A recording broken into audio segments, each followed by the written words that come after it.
All right, we're back. Judd'z Budz, episode 186. All right, let's do this. Wayne Gretzky plus Pierre-Marc Bouchard minus Mikko Koivu. Yeah, well, sure. We're even if it's not right, it's what we're going with anyways. So, fuck it. Anyways, as always, your host Spokedz, joined by my good buddy, Mr. At State of Hoppy. Hoppy, how we doing? I refuse to believe that you just did that math off the cuff. You had that planned. No, I for a second I almost said I was almost off by a lot. I wasn't gonna go Crosby, I just couldn't do it.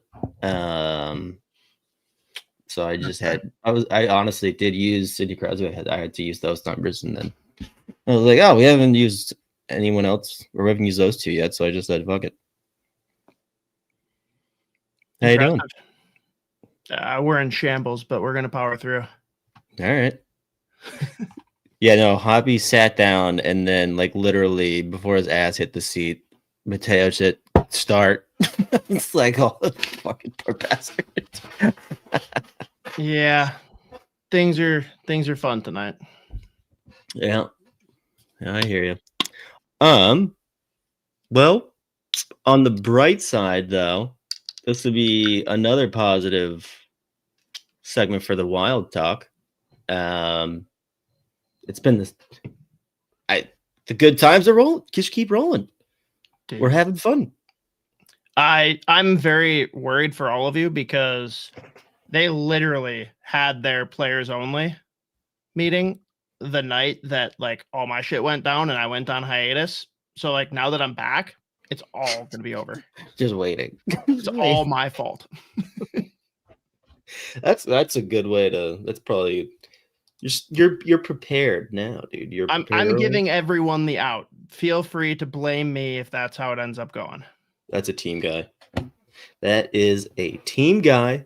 But let's just jump right into the Wild stuff. I figure we'll go Wild, couple NHL things. I've got a couple Wild prospect stuff, and then we're gonna try to get through the top 16 for the draft because I just don't think that. Hell yeah. Starting top 32 like an hour and a half in is a good idea because it'll be we'll be here until 4 a.m, knowing me.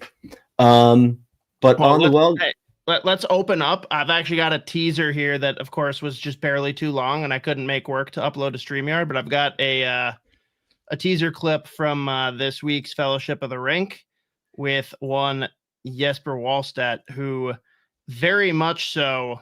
We'll just say he keeps receipts. Is the way that I will preface this. That's my let's see how much producer work I can actually do here. We're just gonna try our best to go fast. Get rid of it, and we're gonna go. Is it for you? And I'm sure you had some doubters there along the way, the last 12 months. A couple of them. Obviously, when you're struggling as well, you read a lot of stuff about yourself. It becomes. And you're like, oh, it wasn't my fault. Oh, this guy is thinking I'm shit. Oh, I'm a bust. Oh, everything. It's not my fault. It's everyone else's fault. But then you kind of get into that bad cycle. But then obviously when you're succeeding now, it's like, okay, you're just laughing at all the comments you've got throughout throughout the way, you're like, oh, you didn't think I was gonna get here. You all of you guys thought I was a bust already after one bad year out of my whole career. So in that way, it feels kind of good to prove just a little bit, even though it's a small sample size, and I've only played 7 games now. A lot of hockey left, but it feels good in the beginning now to kind of point the middle finger back a little bit and just try to get on a roll. Is that what the point is in the celebration? The middle finger out to the haters? It could have been, but no, it's not. Do you have like a hit list going? Like, do you have like a couple of guys you're like, yeah, you've said a lot of mean things about me. Suck it. I definitely know a couple on Twitter that's not my favorite supporters, and it's kind of fun looking back now, and now apparently from nowhere they're loving me. So it's kind of fun how the tide changes pretty quick. Those tweets got deleted, huh? Yeah, and you look back and he said that a year ago, and now I'm his favorite player. So no, it's fun to see how fast it can change, and yeah, it's fun to read now. Now I'm just laughing at it.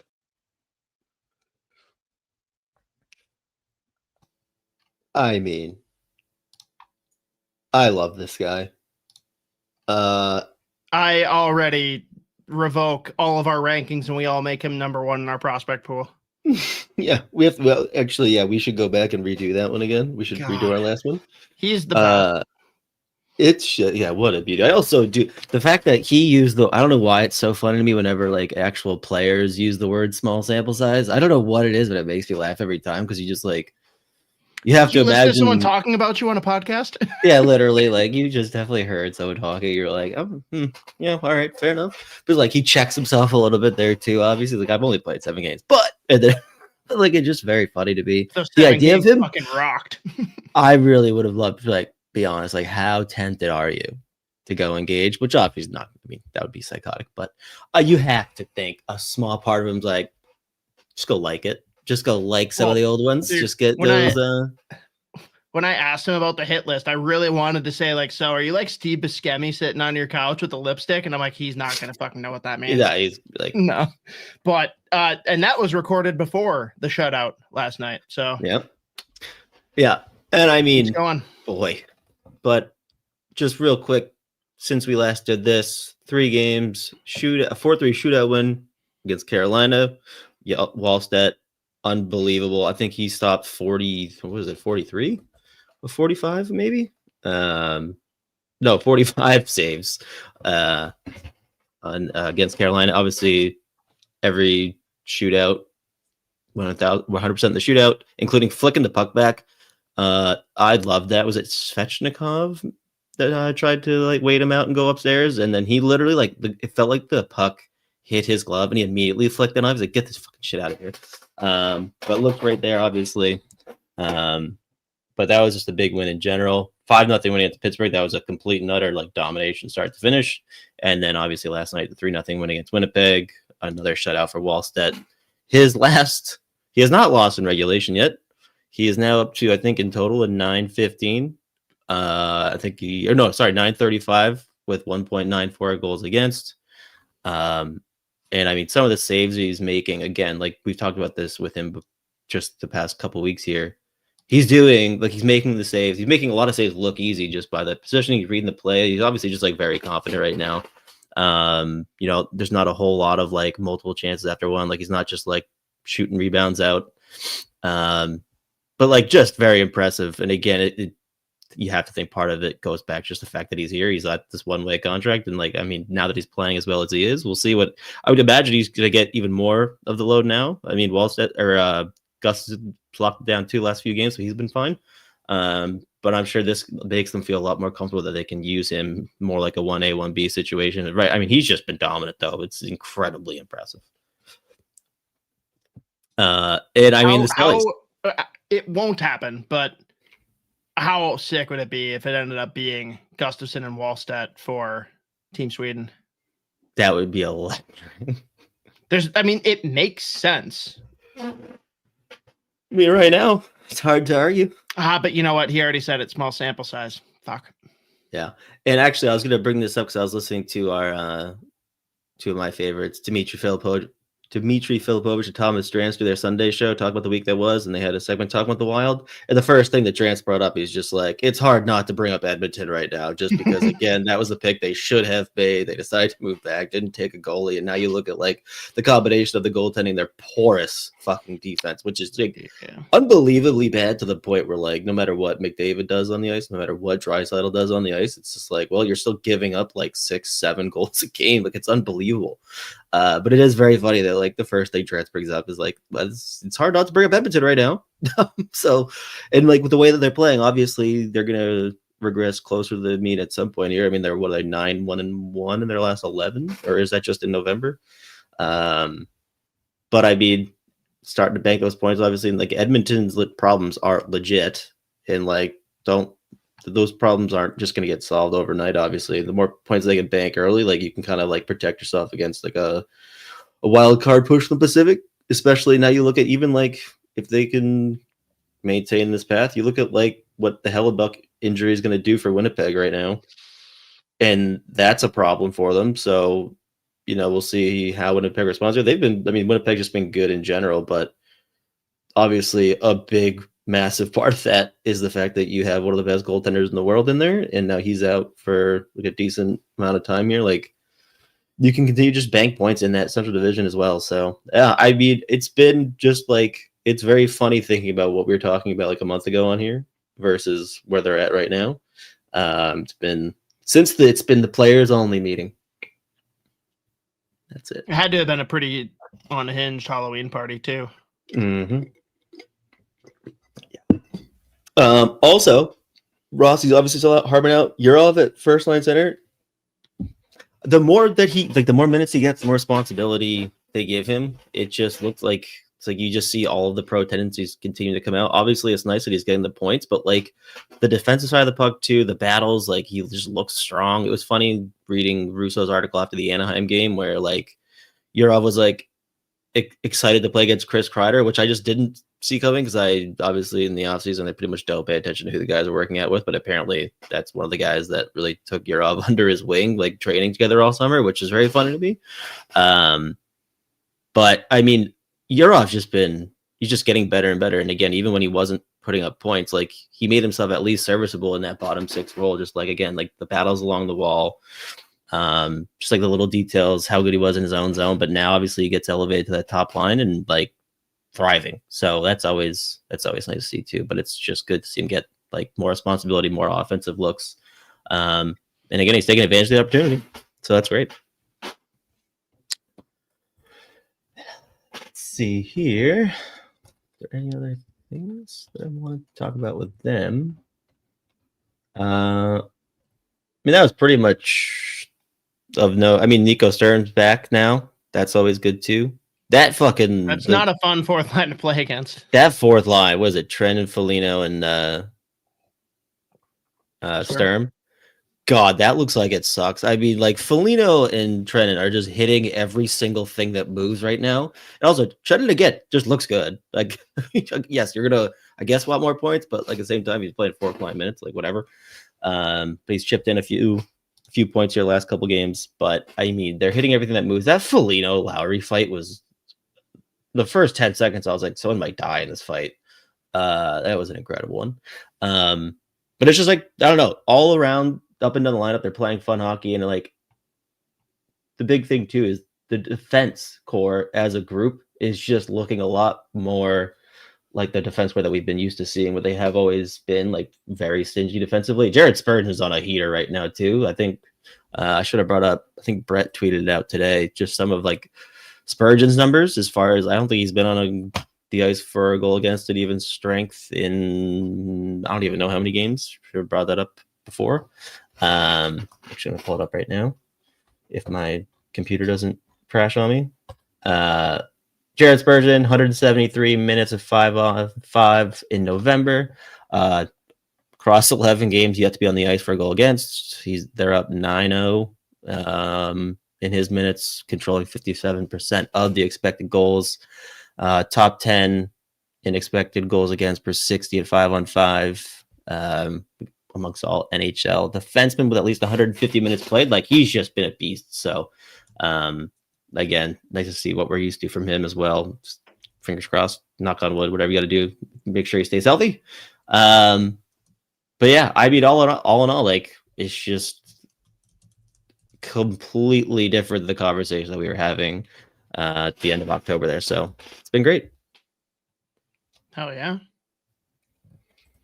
Anything It's else? very weird, like not having anything to complain about besides injuries. Yeah.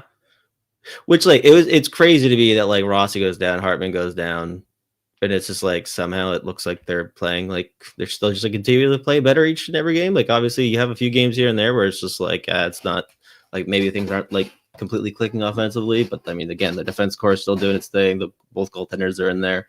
Wallstedt, I mean, the fact that Wallstedt has shutouts in 3 of his last 4 starts is legit comical. Like, it's unbelievable to me just like watching him do this right now. And again, I love that his NHL banner photo, if you could just like go to his profile on NHL.com, is him just like ripping the celly. So it's just weird. We have all good stuff to talk about with them. Well, let's continue on the good path too, man. I don't know if it still holds because I don't know who's all playing tonight and what's already happened. I wouldn't have been shocked if you told me that a Boston Bruin was going to be tied with McKinnon for the league lead in goals. I would have assumed that meant David Pastrnak. Yeah. What's happening? I think it's just time. Like, at this point, so what's funny is at Thanksgiving last year, Morgan Geekie had, how many goals do you think he had scored by Thanksgiving last year? At this point last year? I don't know which way you're trying to trick me. The answer is 1. He had 1 goal at Thanksgiving, and since then, the only player I think with more goals is Leon Draisaitl. It's crazy. And I mean, again, like we talked at the end of the year about this. If you told me that like Morgan Geekie was going to score, what did he score? 30, God, what was it? 33, 34 goals last year? And they were going to miss the playoffs by like 1 million points. I would have said that you were high. But that's exactly how that played out. And it was like, they give him like the, was it 6x6 now on a 6 year to 6 million. And it was like, I mean, at this point, he's probably going to regress back to like, he could put up 20, 25 every year. Like, that's just like doable, just the way that he scores goals. I mean, again, like, it was crazy that Seattle just decided to move on from him and not even give him QO. And like, he was like always top 10 in scoring as far as like minutes played, like goals scored per minutes played or whatever. Like, he was right at the top of the league and like was still really young. And then obviously just like the Bruins bring him in, send him on a 2-year deal, and they give him more minutes. And then once he starts playing with David Pastrnak, and like Pasternak's like, no, seriously, just keep shooting the fucking puck. Like, it's fine. I'll find you. I'll figure out. I can pass too. And he just hasn't slowed down. But I think we're at the point now where he is just like one of the better goal scorers in this league. Like, it's just like at this point, it's a legit sample size for me. Because I mean, he just, once he got hot last year, he just didn't slow down, and then has, was he now 16 now? 17? Yeah, he's got 17 this year. Like, it's just, this might just be who he is. Again, he could potentially, I mean, he's on track for 50, so like that's insane. You know, is he a 50 goal scorer? Probably not. But I mean, if you told me that he could hit 30, 35 and flirt with like 40 every year, I wouldn't. Dude, that's not crazy. 50 and 26 would go hard. That would go hard. Just do not give him a car. Yeah, no cars. No cars. We don't do that. But let's go further and have fun making fun of a group of people that we enjoy making fun of. First, have you been hearing just how unattended this World Juniors is going to be? As of now? I have not. Apparently, ticket sales are not great, and it sounds like a big part of it is that the Canadians are butthurt about the US-Canada stuff still, so they're just like not coming, and so Canada is just choosing not to show up, just like all of their NHL teams. Today, do you know how many teams are in the playoffs right now? Canadian. Don't look at. I had them up anyways. I already did. Well, that defeats the purpose of the exercise. But I thought before I looked, I would have said maybe 2, but I think it's 1. It's 1. It's 1, and I think 3 of them are bottom 5. Well, as of right Among now, them, Toronto.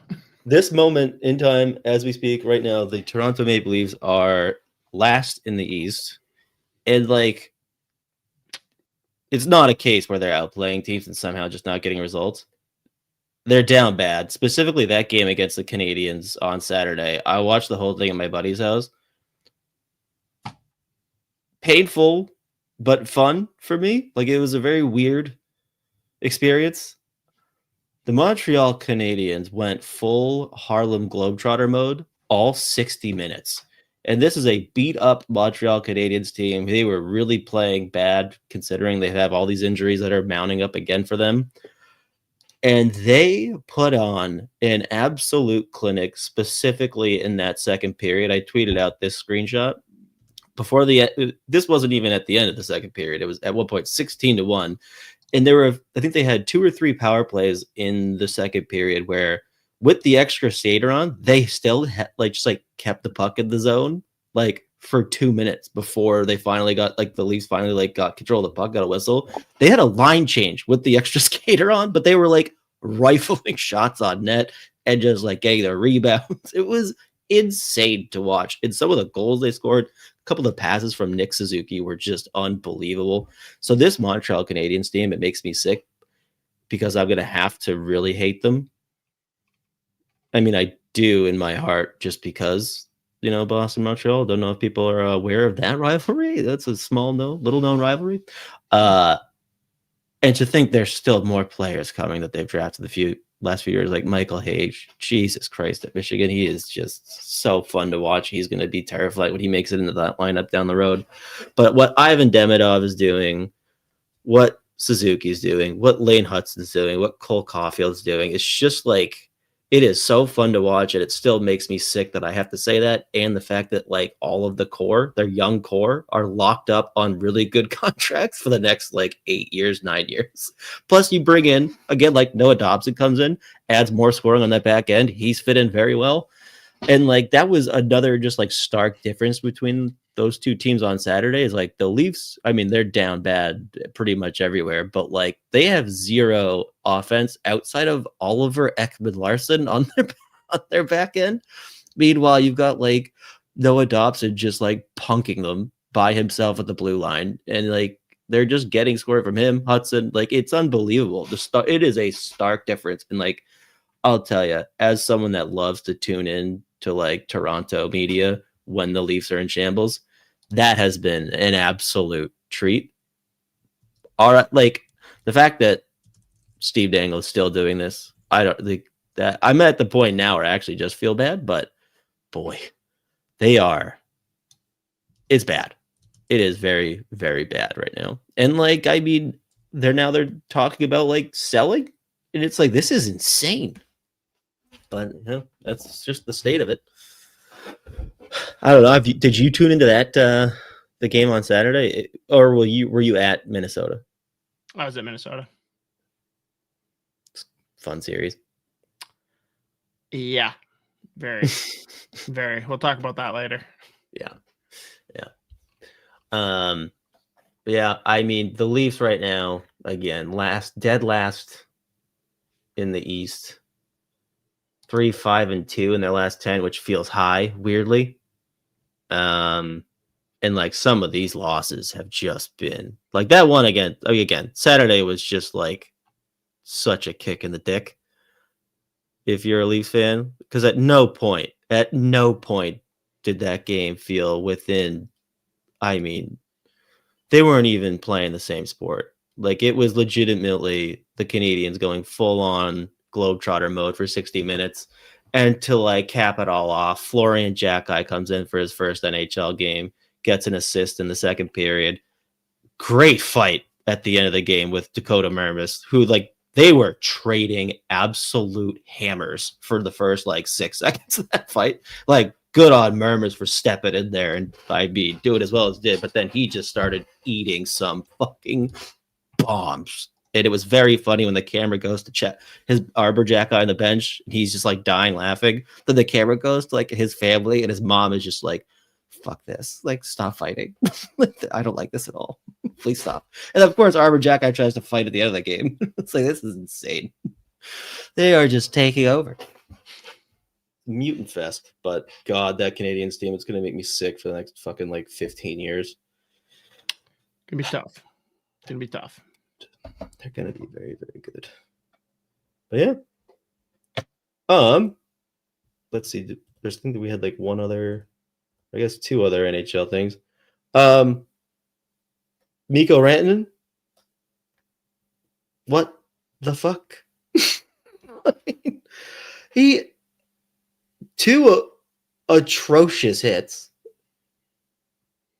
The one on Romanov against the Islanders, I was shocked that didn't get anything in the first place. Patty Waugh losing his marbles, which was electric. I mean, the fact that they didn't even try to cut the sound away, they were like, oh shit. And there's like, the camera stayed on him while he was losing his shit. And you were getting every single fucking word. It was like, oh, they don't care. All right, cool. And then was it literally the next game or is it 2 games later? That hit against Coronado, somehow he only gets a fucking 1-game suspension for that one, which could have been insanely worse. Like, so much worse for Matt Coronado. Like, again from behind, Coronado goes nose first into the dasher and is leaking. Insane look, by the way. It was a very, however many stitches he had directly across the bridge of his nose. That could have been significantly worse, though. But again, just the 1 gamer, and that's it. That feels like, especially when it happens twice in the same week. I mean, for, you would think 90% of the league, that's like a 3-gamer at least. But just the 1, and that's it. So, I don't know. Did you see those plays? Did you? I saw the first one. I didn't see the second one. I just heard about it. Oh God, it was bad again. He had numbers ridiculous. The whole, like even the second one too. He had numbers the whole way and just didn't let up. And also, Mikko Rantanen is fucking huge, and Matt Coronado is not. It was a hit you didn't even need to make in the first place, anyways.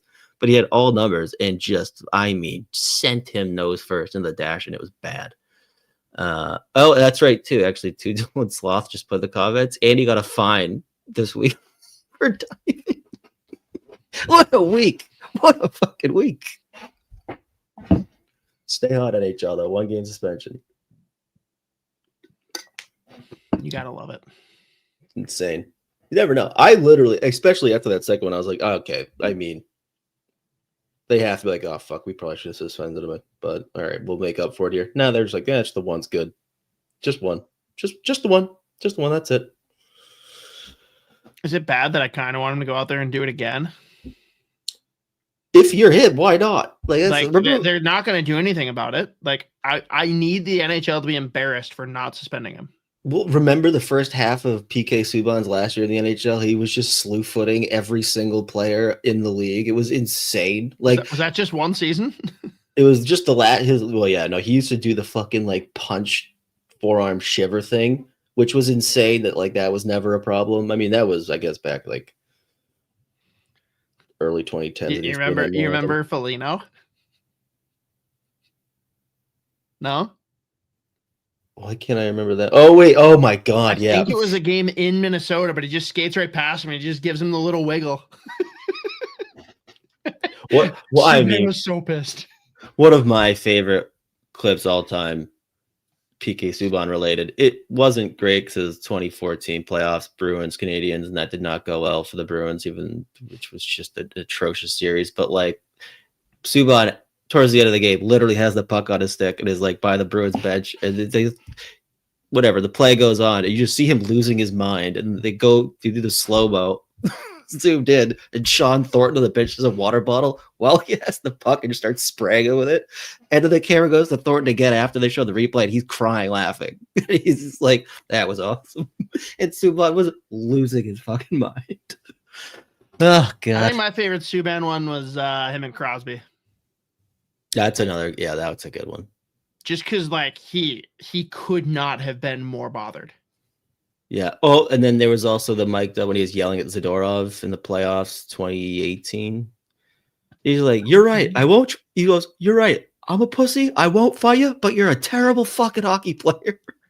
That's actually very funny. I like that. That's good. Good self-awareness. I won't fight you, but you're a terrible fucking hockey player. It's hard to watch. It's awful. It's so funny. Oh, good stuff.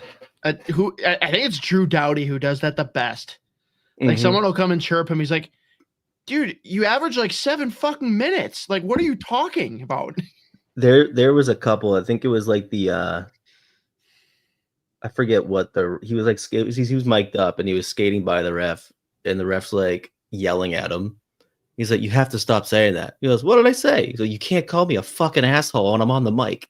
It's like, that's funny. He goes, "Oh, okay. Is that bad? I'll stop doing that too. Sorry." And then on the flip side, you got Perfetti, who's like, I'm sorry, could you say that louder, please? Louder. Say it directly into right here, right into the chest, please, Mr. Hartman. Man. Well, before we pivot to the next thing, I have to give a couple of shout outs. First one, Dangerous Man is fucking back. They are back. I just tried their new, a member of their flagship beers, their Hazy IPA. Great if you like Hazy IPAs. Strongly support. You can get it out at most liquor stores now. They are working on finding a tap room home.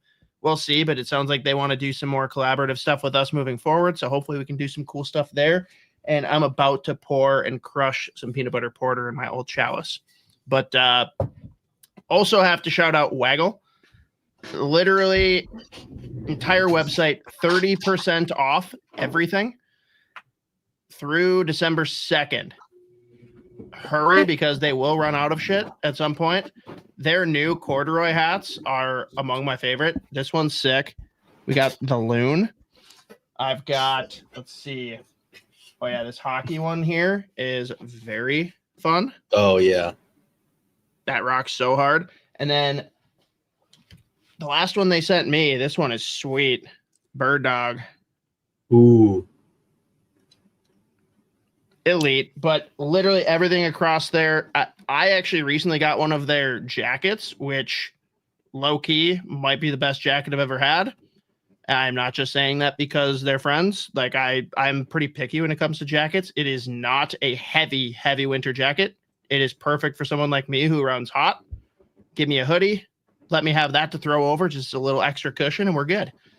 But do go support them. There's no promo codes or anything this week. It's literally just show up, buy things. Everything's already automatically 30% off. They are the best.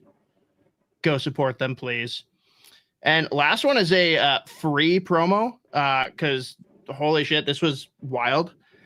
So while I was in the hospital, dealing with the little guy, I had my truck in the shop the entire time. And like, we're in a weird spot where like, it's kind of near the end. It's close to being put out to pasture. Do we try and flip it and put it towards buying a new vehicle, whatever?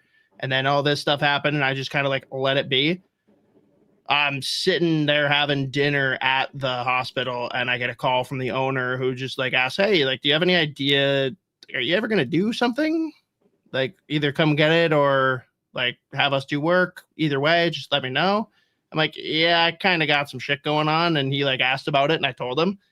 Apparently he had a kid that was at Children's Minnesota for about a month too, like maybe a year or so back. And I went to go pick up my truck. All of the work, including just the preventative stuff that like maybe should be done, was taken care of and he would not let me pay for it. These guys are awesome in general. Like I'm someone that has probably in the past decade worked with 4 or 5 different mechanics and auto shops because they're all scummy and they try and like make you buy things you don't need to buy, which is pretty common. Every time I've used these guys, it's Transmission Shop Inc. They've got multiple locations. It's not just transmissions. They do anything for your car. But the location I go to is in Richfield, right off of Cedar. And straight up, every time I take my truck in, it's all right, here's the things you can do. Here's the things you should do. Here's the things that like we're almost going to make you do because otherwise your car is going to crumble. They lay it out pretty clean. They tell you the pros and cons, and they are never going to rip you off. I cannot advocate more highly for them. I have never recommended an auto shop before.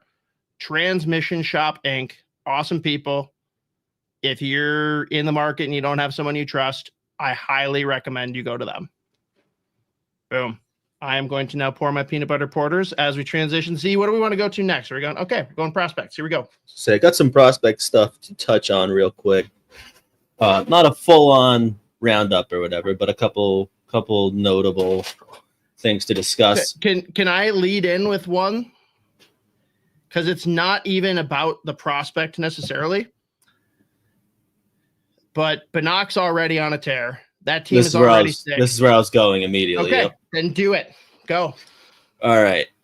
Adam Banach, Brantford Bulldogs. Again, just real quick, another ridiculously. So this week, 2 games.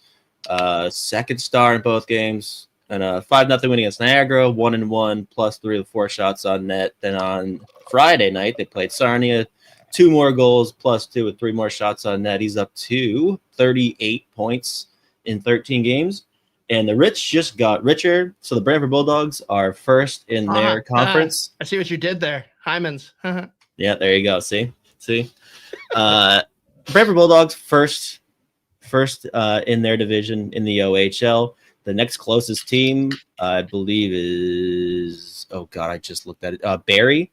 They are 10 points behind Brantford. And today, the Brantford Bulldogs go ahead and make a big-time trade, bringing in Jet Luchenko from the Guelph Storm. It was for how many 9-year-olds? Well, here's the thing. Let me pull it up. I want to make sure I'm not messing up the actual trade here. If this would work, of course, it's not going to. Why would it? That would be nuts. Yeah, it wouldn't make sense. Let's see. All right. Brantford brings in Jet Luchenko from Guelph in exchange for Lane Gallagher. He's a 2008. He's middle sixer for them. Plays center, big boy. Decent chance to get drafted late rounds. But Lane Gallagher plus 2027 second round pick, which originally belonged to Kitchener, 2028 second round pick, which originally belonged to Sudbury, 2029 third round pick, which is their own, and then the 2029 fifth round pick, which was originally Brampton. So all in all, you get another premier center in this league. For like, as far as like when we've talked about like blockbuster trades in the CHL, there's usually like multiple firsts, multiple seconds, like couple prospects. It's like a ridiculous. The haul is always fucking hilarious, especially considering the fact that there's like 15 rounds in their draft. So like there would be like 8 first round picks, 7 second round picks. And it just like goes on to like and 4 13th round picks. You're like, yo, what the fuck is going on? But I mean, it's ridiculous that they just bring in this guy, probably a slide right into that second line. We'll see if they like slide Malhotra to the wing or something. But I think Luchenko's got 17 points in 11 or 12 games this year in the OHL so far. He's just going to be dishing.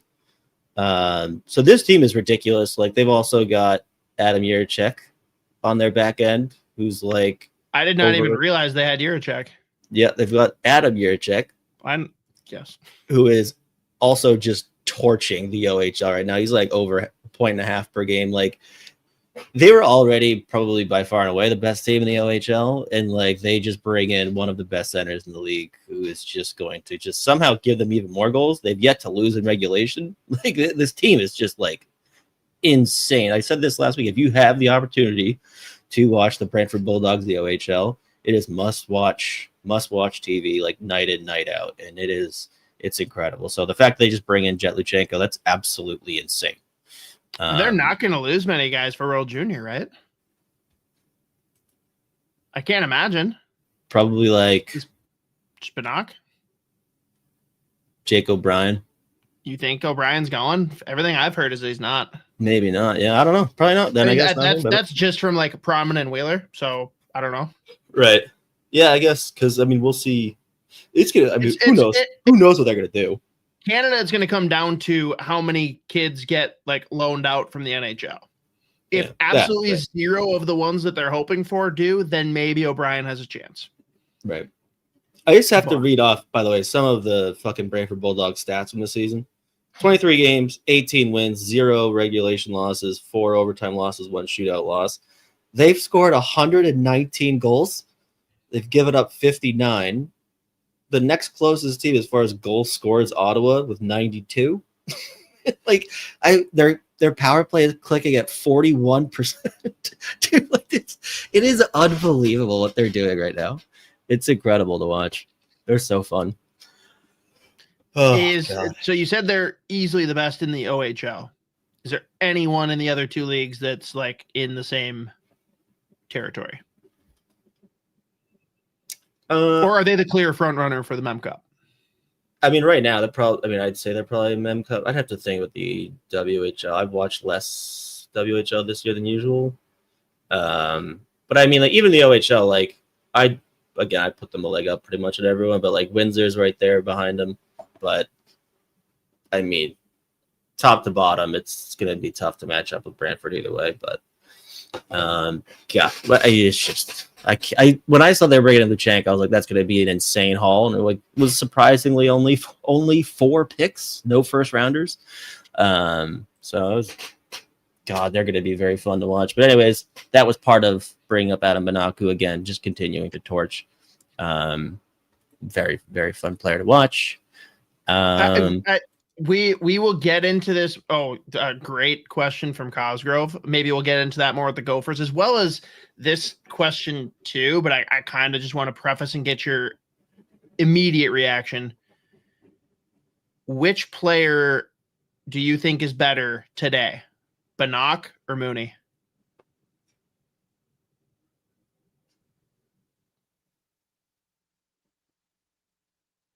I mean, I think LJ's probably got more just like raw upside as far as like pure talent goes.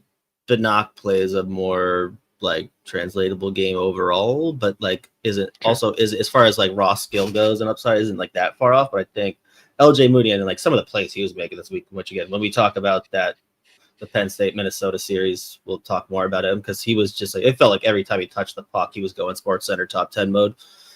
Some of the fucking plays he was making was just a joke. But yeah, we'll talk about him more when we get there. But yeah, it's an interesting, just because again, you look at like the high upside smaller players that like have to, if they get to the league and like can hit some of their potential, they're going to be very fun players. So pretty much also just like had very similar conversations about the two of them in their draft year, but we'll see. Right. We will see what happens. And again, I'm just going to say the same thing I say every week. Liam Amradovsky, just skyrocketing as far as like favorite prospects to watch. He's running around like a fucking Scud missile, firing shots on net. He's now up to 79 shots just on goal in 21 games this year. Like including the other day, he had like 9 shot attempts in like the second period alone.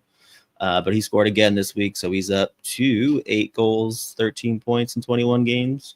Again, North Bay's like right around that 500 mark, and he's very noticeable every time that he steps on the ice for multiple reasons. So he's very fun to watch. And that was really just the CHL stuff I want to touch on. And then real quick before we go to Penn State, Minnesota, and like the college hockey in general, or I guess starting there, but before we get to Penn State, Minnesota, Charlie Strale, Michigan State. First time they got swept. Wisconsin takes them down 5-4 on Friday. That's the worst thing that can happen for Chuck. Yeah, well, I mean, he adds an assist in that one, +2. He had his guy. So that's fine. You know, he can't do anything wrong in my eyes. And then Saturday, it was an insane game, 2-1 loss against Wisconsin. Actually, Strable knocks a puck free below the goal line, and Porter Martone just like quick hands goes upstairs to tie it with less than a minute left, and then obviously Wisconsin but in OT wins it. So 2-1 loss in OT to Wisconsin for Michigan State. But either way, Strable adds 2 more assists again, +2 on Friday. So he's up to 15 points in 12 games this year. Still winning faceoffs and just looking really good. And a lot of nights looking like one of the better players in college hockey this year. So always fun to watch. But let's go to we got to do one more college. We got to do one more college because we've had several people on the YouTube channel commenting and asking about the progress for Ryder Ritchie. Yeah, Ryder Ritchie, it's in a weird spot. BU's struggling right now. They lost 3-2 on Friday, Northeastern. Richie chipped in 1 assist, 4 shots on net, and then Saturday was a 4-3 overtime win against Northeastern. Couple shots on net.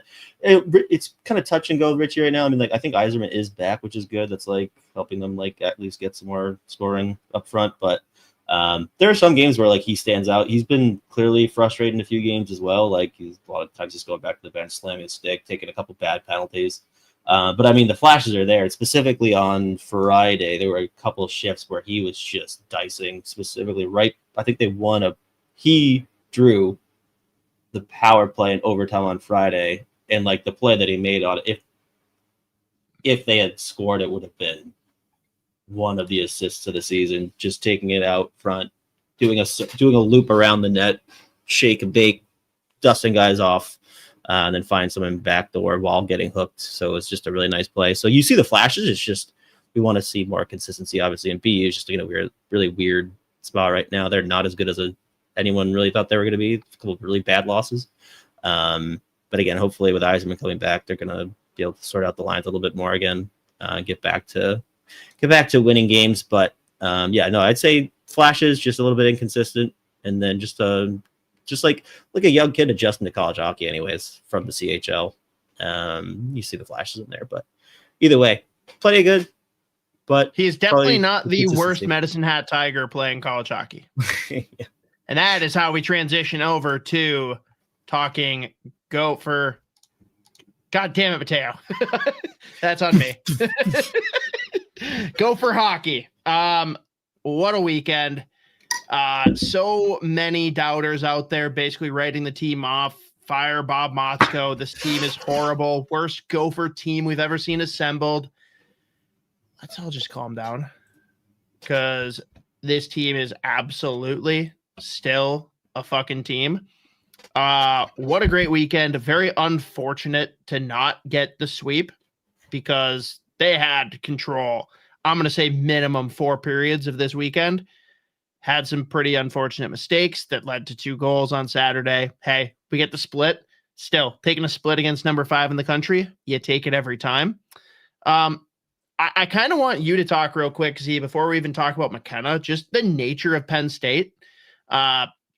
In the post-game availability on Saturday, Tanner Ludke, who I can't wait to have that guy on the podcast. That kid can freaking talk, even though he is like unwilling to do any of the live like availability. Like if you pull him aside in between periods, he's like, no, I will not do that. And then you hear him in the post game. It's like, why not? Because you're the most well-spoken of like anyone on this team. But he just talked about the chaos of Penn State. He's like, I don't even say this as an insult. Like, I hope you guys don't take it that way, but they're very unstructured, and that makes them very unpredictable. And they do a very good job at playing that unstructured game. And at times it seems chaotic. It seems like they don't know what's going on, but they do. And they make it work. And that can be hard for us to game plan and defend against properly. Like, do you see the same thing there? Or like, what is the actual game plan for Penn State coming into each weekend? It's actually really funny that like Luke says that, because so I was like going back and watching some of like the games throughout the season, and then I was listening to Cam Robinson and Chris Peters talk about, they were actually comparing Michigan State and Penn State, specifically like what McKenna's doing at Penn State versus like Porter Martone, Michigan State. Obviously Martone's a year older, but whatever. And they said the same thing actually, that like Michigan State is a very structured team. Everyone has a role. Like even a guy like Caden Lindstrom is like playing significantly fewer minutes than he would normally be playing. And like Porter Martone, he has all the talent in the world, but they have to play a certain way. If you don't play the way that Nightingale tells you to play, like you're not going to, and like someone will take that spot. And all the guys love it there. Then you talk about like the strength and conditioning side of it, which they've got one of the best in the country, and it's like very regimented pretty much day in, day out. It is like structured on and off the ice. And then Penn State, I mean, we saw what they did bringing in all the kids from the CHL just this past year. I mean, the roster size going into the year was just like, holy shit, like what are we doing here? And it is pretty much like a free form. It's not like the most structured. Obviously, they have a game plan, which is pretty much like go out and let their like top guys just like rip it up. And I think you see that a lot of nights where it's like you see a ton of individual moments. You see it like McKenna, we obviously want more as far as just like taking over games, but like he doesn't look super engaged. This is what we're talking about when we get to the draft, but like it's the engagement stuff, play away from the puck.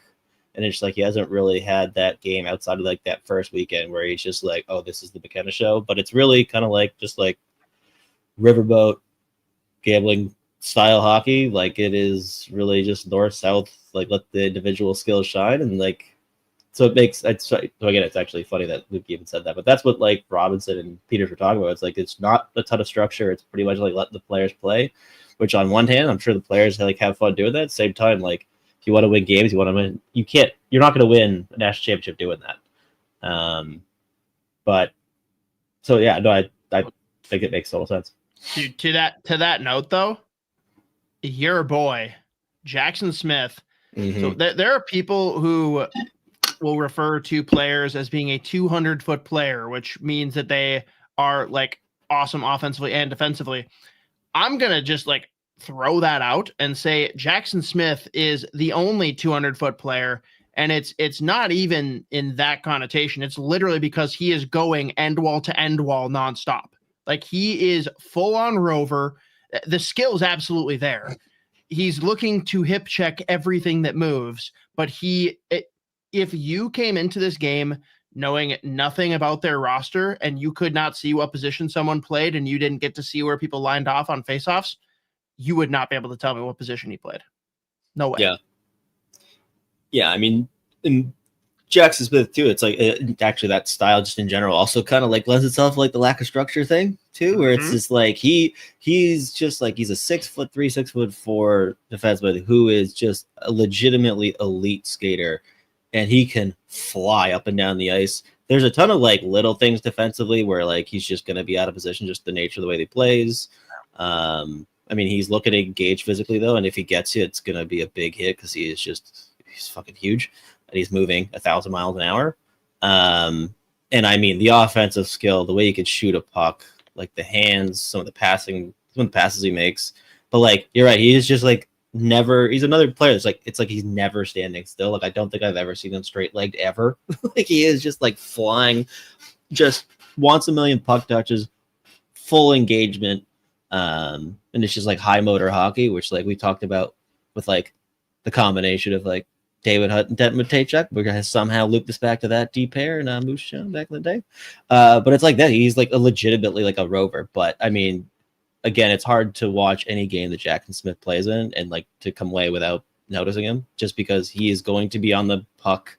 He's going to get a million puck touches. He is flying up and down the ice, creating offense. And again, like some of the little things, like he's going to have to like to get to the NHL and be a top 4 D-man, he's going to have to like kind of figure out that B game or whatever, or like just play more like translatable hockey, transferable defensive play. But I mean, so exciting to watch. Very fun. Again, was one of my favorites last year. For sure. I mean, again, you see those flashes of like high end skill and just like the skating ability when you're that size. It's just going to put you a leg up on a lot of people. For sure. And so going to the series as a whole, I pointed this out to someone in the press box, but basically we'll never get confirmation. There'll never be proof, but I'm convinced that this was the Bob Motzko Bowl. Penn State has, 8 or 9 Canadians on the team? This was Bob coming in and saying, oh, people are whining and pissed off that I don't have any CHL guys. Maybe I don't need those. And they looked fucking good doing it too, man. Again, outside of, I'd call it a 1-period lapse, Gophers owned a majority of this series, and it was good to see them do it in a very physical environment too. Like there was no shortage of physicality, and I'm sorry, Van Olm, you're probably a decent human, but definitely came across weird in this series, and getting your wheels beaten off by LJ Mooney is not an awesome look. But I freaking love LJ. God damn it. Dude, yeah, well, I was gonna say wax poetic about LJ Mooney's fucking 2 games. So our group chat on Discord for Smart Scouting was going. I was like just seeing notifications go ping, ping, ping, ping. And I was like, what the fuck is going on? It was just like, someone just goes, the LJ Mooney show, motherfucker. I was just like, yeah, fucking going nuts. I think we all sent like 11 different videos just of him, like different plays in our Discord group chat. We were like, there he is. I mean, like he's been making these plays pretty much all season. Like the flashes, you see him. But like this weekend specifically, and again, the fact that he ends up, was it Saturday?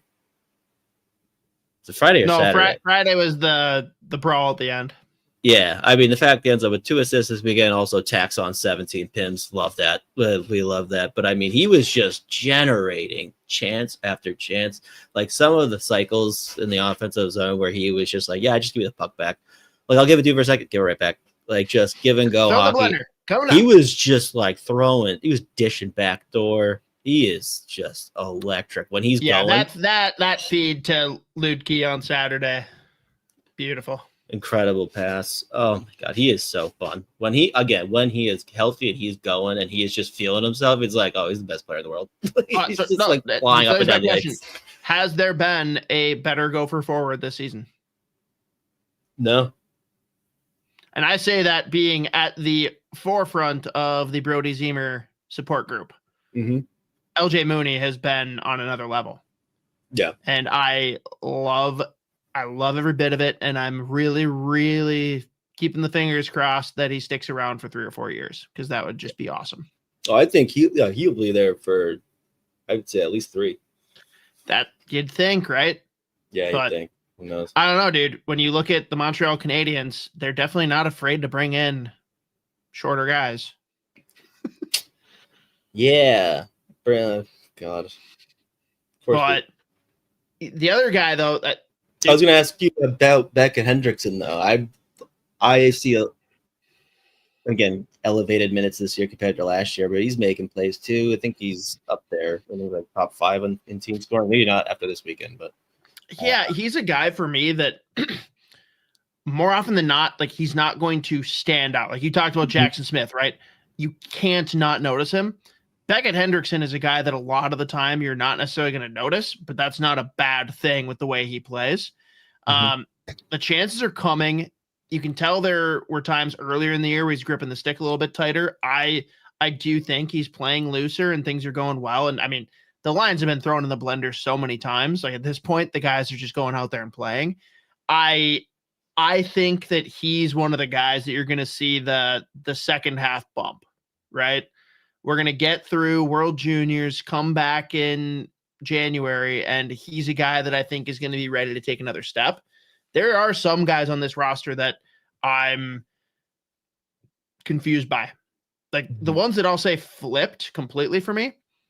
I wasn't down by any means on Mason Moe, but holy shit, has he shown me a lot more than I expected to see this early from him in his freshman year. And on the flip side, if there was one freshman coming in, besides LJ, of course, that I was like expecting to see things from and kind of excited about, it was Javon Moore. And that's a guy that it's gonna come. You see the raw tools. It has not come yet. Like the amount of times that he's got a guy lined up on the train tracks and then just no. Like it's straight up Mystery Alaska. Like, am I a big guy, Tree? Yeah, Johnny. No, I'm not. You're a big guy. You're a big guy, Tree. Like I don't think he realizes how big he is compared to these other guys. He seems like he's got Bambi legs a little bit out there. I think it's going to come around though. I don't know if he's like a Beckett Hendrickson where he sees it on the back half of this year. I think he's more of a sophomore year bump kind of guy, especially if he hits the weights hard this offseason. But those are the two that I kind of saw flip for me, where like, again, Mason Moe has beyond impressed me so far compared to what my expectations were coming in. And your boy, our boy, but like you talk about him way more than me, Leo Gruba. He's been doing the thing.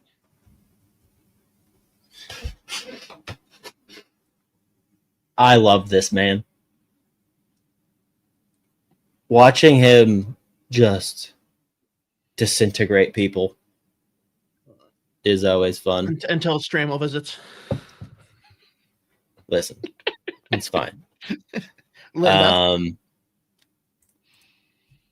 He's just, I don't know. There's just something about those defensemen. It's just like, it's always funny too. And I like go back and I look at the roster of I'm like, wait, 6'2"? Like if you told me it was 6'6", I'd be like, yeah, maybe 6'7". Not on the same team as Rambach. Right. Then you have Rambach. All right, never mind. Maybe it's 6'2". Did you see the promo for this weekend, by the way, that they had on social media?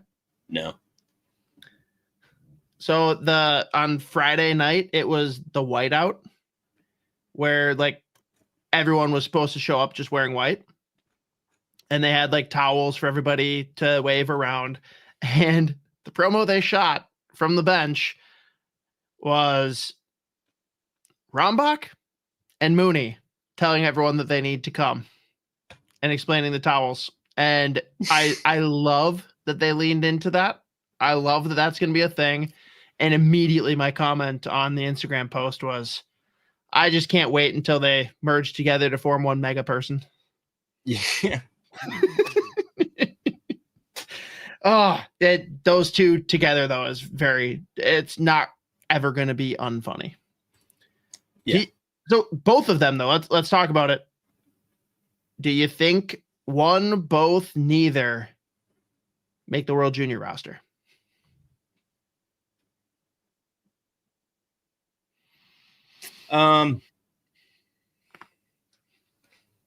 It might be a neither, honestly.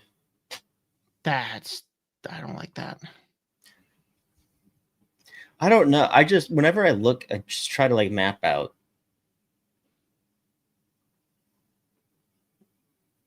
It's like it's a weird thing where if like you told me neither or they both, they're like, I can see that.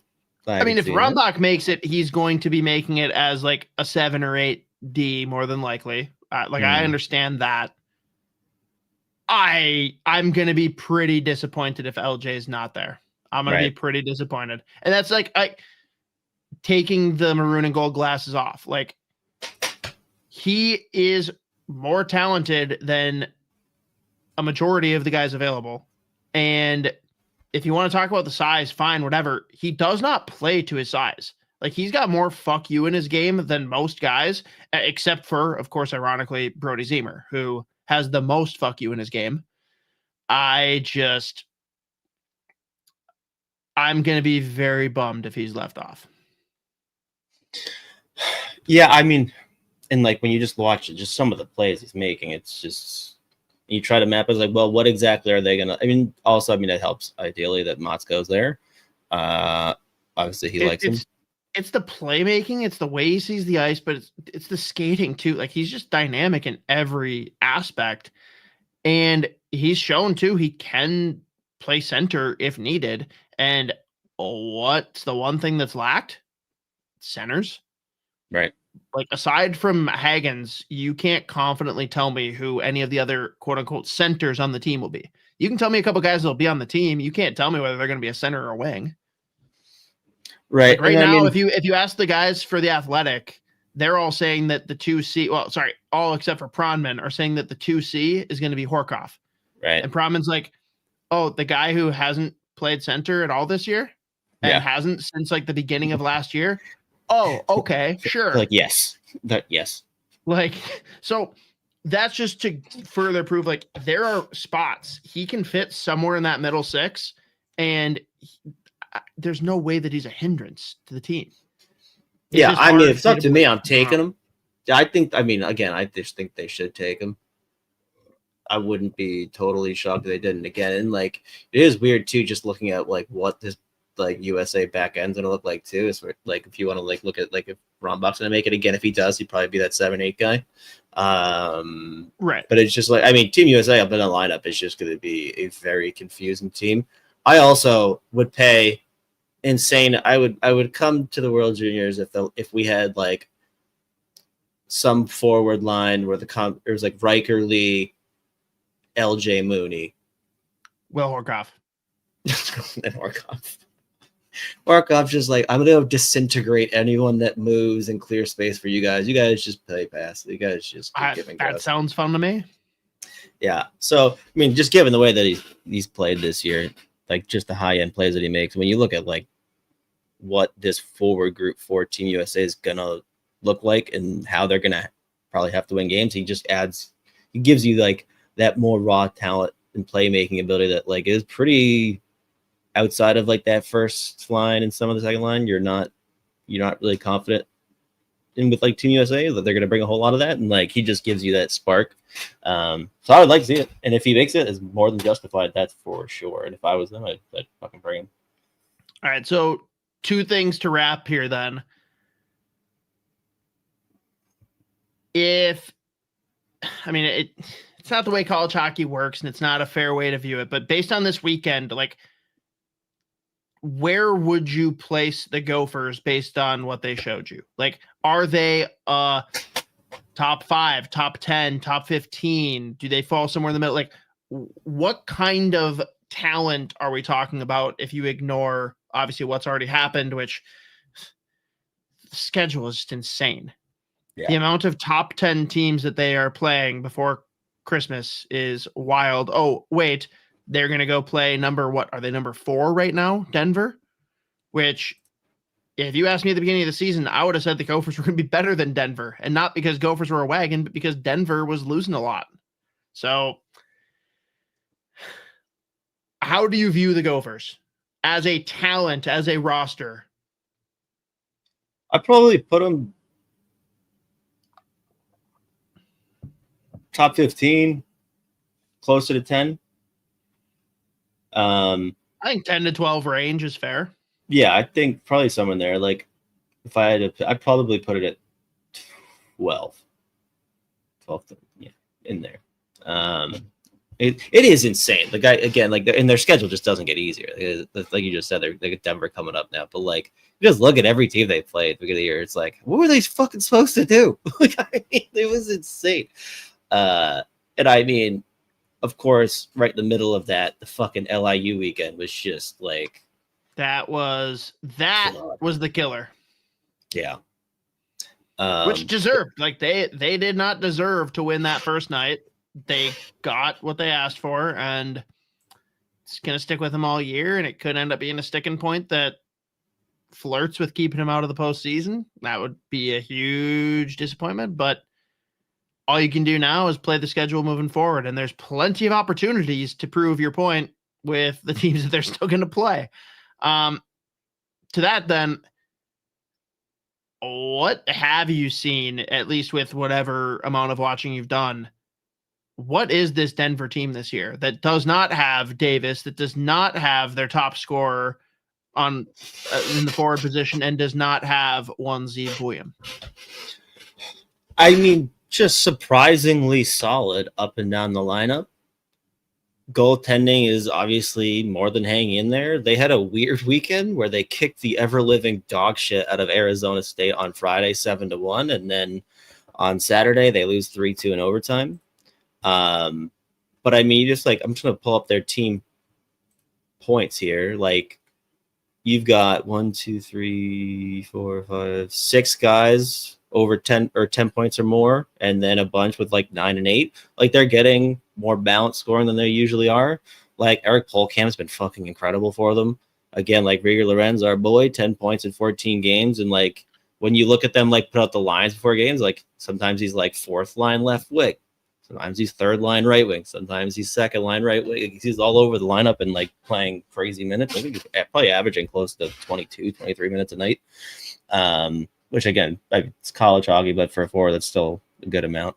But they're just like, again, I think I said this last week. If anyone was wondering, is like how good of a coach is Carl, you're just getting more evidence where it's just like they lost a ton of guys. They bring in a couple. They bring in maybe a few CHL guys, maybe not that many. I don't think off the top of my head. I only know one off the top of my head. I think it's like Epperson, who's been okay. I think he's at like 5 or 6 points in 14 games or whatever it is. But I mean, they're just getting the job done. And like some of they've had like one or two like bad losses, but then they've like just kicked the shit out of some teams like BC again. Like they just smashed Arizona State. Pull up their schedule again. So they're 9-4-1 now. But yeah, they killed BC. They swept Western Michigan, sweep Colorado College, and obviously this Arizona State on Friday. They just absolutely destroyed them, and then 3-2 loss against them in overtime on Saturday. But they're just like they're playing really just solid foundational like hockey. But then you also just have like the flashes of like that. Like they can make you look stupid. Like some of these players who are playing like further down the lineup, they still have tons of skill, and they're just like getting the job done. So they're very, very impressive considering the amount of losses.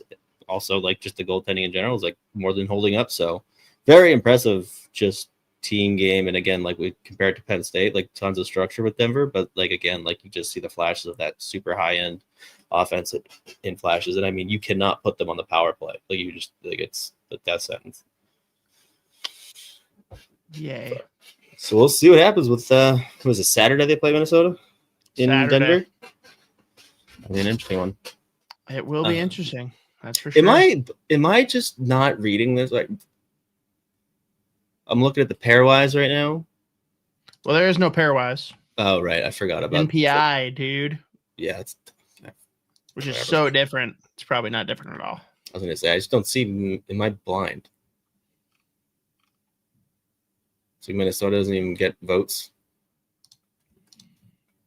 Oh, well, are you checking? I didn't even look at USCHO today. That's what I'm on right now. Shit. I'm a little surprised by like no votes. Again, I did this like Holy 2 shit, weeks. No votes? Really? That's crazy to me. That like bothers- BU's like Arizona BU State got one vote. they've won like no games. That's disrespectful. BU's hanging in at 19 as a 6-7-1. UMass is hanging in at 18 as 8-7. Like, I don't know. Whatever. Pretty crazy, in my opinion. Like, should they be ranked? No. They've got to prove a little bit more before they get back into the rankings, but 0 votes with some of the teams that have gotten votes, that's weird. That's what it feels egregious. But anyways. And Denver's 4. So go win that game and then people talk. But like literally, they have played number 2, number 4, number 5, number 6, number 9 now, who they just knocked down to 9. And oh, wait, who are the top 3 teams? All teams that they're going to have to play 2 series against because it's the Big Ten. Like, they have every opportunity to work their way back in, is the point. Like, it's a tough schedule and there's a lot of learning early, but you know what? If they can find a way to make the postseason through all of this, no one fucking wants to play them. Nope. So I like it. It could be fun. It's a little scary, but it could be very fun. But let's go then to not 25, but 26 draft rankings. The goal you said is to make it through 16. And there's definitely some discussion to be had across some of these, especially with where you stood on some of them earlier in the year. How do you want to kick this off? Like any preamble, any preface you want to give to where you land on your current state of the 2026 draft rankings? No, I mean, I think Mateo's got a graphic up, or has a graphic for the first 8. I don't know if he has one for the second or 8 through 16, but we can kind of just go. I'll probably like 4 at a time here. I'm not gonna like talk about each and every single one for 5 minutes, but obviously a couple notables. But you will. Yeah, we'll see. But all right. Just get right into it here. So top 8 here. Number 1, Gavin McKenna. Number 2, Ivar Stenberg. Number 3, Keaton Verhoff. Number 4, Tynan Lawrence. So the McKenna watch is on now. Like, I think at the beginning of the year, everyone pretty much would say like a whole lot has to go wrong for Gavin McKenna to not get selected first overall. I'm still not wavering on that. That being said, there's going to be conversations to be had. If we get through World Juniors and it just hasn't like improved dramatically, then the heat's going to start coming big. But there's my question though: does he have to go nuts at World Juniors, or is it more okay? Just get through World Juniors, and then what we see from him late January, early February is kind of going to be what drives scouting decisions. Yeah, I mean, I think if he goes nuts at World Juniors, which I think he just like, I think he's going to, but that would be, it would like the conversation be like, all right, now we're seeing what it looks like against like his peers, like that feels about right again. If it's just like, if he's bad, that's not bad. What if he's just good, not great? Then like people want to have the conversation about like, is there anyone that's going to take him over first overall? I just look at it in general where it's like, you look at the players that are like going to be challenging, quote unquote, for like first overall right now, and it's just like, when you just look at like the track record of McKenna, just the upside that is there, what he's done, and I mean just like how ridiculously skilled he is. I mean, it's funny too. Like we're expecting him like more domination playing college hockey this year. He's still over a point per game. And it's just, again, like this year, it's just been weird. It's just like the engagement hasn't been there night in, night out. Like he's on the periphery a lot. Every once in a while, he'll get into it. But like he just hasn't had the game where it takes over. It's the give a fuck meter is so low. That's what I mean. He loses the puck and he just does not care. He's done. Right. Straight-legged. Like, you see him lose a puck to someone, he's not going to fight for it because he knows how hard it is to get the puck back, because people in college hockey are actually going to fight for it, unlike CHL. I don't know. It's watching it in person this past weekend. I understand why people are wavering. I'm not saying like I've anyone that asked me in the press box, I'm like, let's wait until like after World Juniors before we're going to make any kind of like declarative statements, but I get why people are worried. Like it looks weird. It's not a matter of being snake bitten and he just can't score, or like things are bouncing wrong for him. Like he does not care. Yeah, that's what I mean, like with the engagement stuff, where it's just like not really physically engaged in the battles, not like turning pucks over, like again on the periphery, and like again you still see the flashes. Like I mean, I think he ended up registering a point in all 3 goals for Penn State this weekend, but it's like one of those things where it's like I didn't even realize that. Like if you told me that like he registered 0, I'm like, oh yeah, oh no, there was points on every goal that he scored this weekend against Minnesota. But like it's not him just like picking the puck up, dancing through everyone, like throwing passes backdoor, like what we are just used to seeing him pretty much do every single time he touched the puck in junior hockey and in the dub. Again, when you just look at like the raw upside, the talent, the track record, and just like how good we do know that he is, it's even if he finishes this college season and it's just like not the craziest year of all time, when you look at the guys like below him, it's really gonna have to take a whole lot for him to get taken over for like the first overall pick, I think. But I mean, there are some guys right behind him that are playing unbelievably well, but just like if you pass up on a Gavin McKenna first overall, like that's got like I think that is just right now, even with what this year's looked like, that's still crazy to me.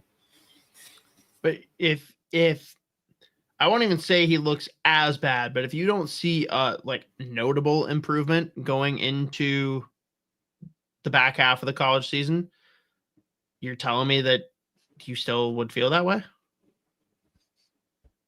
Oh no, I'll be closer to being like especially if someone like specifically Veerhoff, which again we'll talk about him in a minute, but yeah, you look at like the 6'4", really mobile right shot defenseman who like has every attribute of a future number 1 defenseman in the NHL. Like if you have them neck and neck and you're looking at a defenseman versus a winger who's got a whole lot of off puck issues, like just again, he hasn't shown you much of anything that you're looking for in college hockey. Like there are gonna be plenty of fucking GMs that are like 6'4" right shot defenseman. Like, yeah, we like that. So it could be. I could get close to it. It's just, again, I just don't see it. It hasn't. I'm not wavering yet. That's what I'm saying. No, But yeah, again, I'm it's just like, it's been disappointing. Yeah. It's just, he has to get more involved. He has to engage more. Like, he just has to. Talk Swedish to me then, because I know, like, if someone's going to push, there we go. Stenberg is the guy that's most likely to nudge him at this point. Is he not? Yeah, probably. I just, again, if he comes in and he torches World Juniors and Gavin McKenna is just good, how do you feel coming out of that tournament? Yeah, I mean, it'll be a conversation. I'm still like just leaning McKenna with like the Rob side, but Stenberg plays both wings for Frölunda in the SHL, playing top line, and I mean just under a point per game now, 20 points in 21 games, which puts him, as far as like draft eligible players playing in Sweden in the SHL, he's in the conversation with the Sedins, Forsberg, I think maybe not Pettersson. But right now he is on track to put up one of, if not the most productive draft eligible seasons in the SHL, which, I mean, what he's doing is legitimately ridiculous. Like, he put up a 4-point game the other day. He's obviously all over the power play. He can shoot. He can make so many plays, play down low. Like, he's not the biggest kid in the world. I think he's the same size as McKenna.